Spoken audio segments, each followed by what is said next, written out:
We're here in Grantham, which is in Cumberland County, and we had our front door replaced yesterday by Renewal by Andersen. The house was built in '42.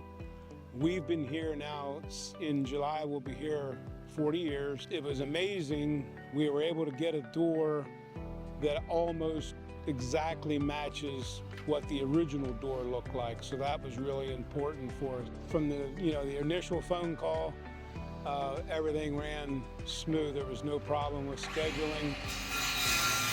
And the install was unbelievable. Single guy came and did the job. Everything was cleaned up. He had no problems. You can tell when a guy knows what he's doing. There was no lag time. I mean, he just went right to it. And I'm sure that every job has its little quirks, and nothing fazed him. He had the materials, everything he needed to finish the project properly. It's got the triple lock mechanism, which gives you 3 points on the door edge for security. You've got long screws into the studs that pretty much the door can't be kicked in. So, it's a good peace of mind to have that security. We were very pleased with how the window install went, that it was like a no-brainer to call to get our front door replaced.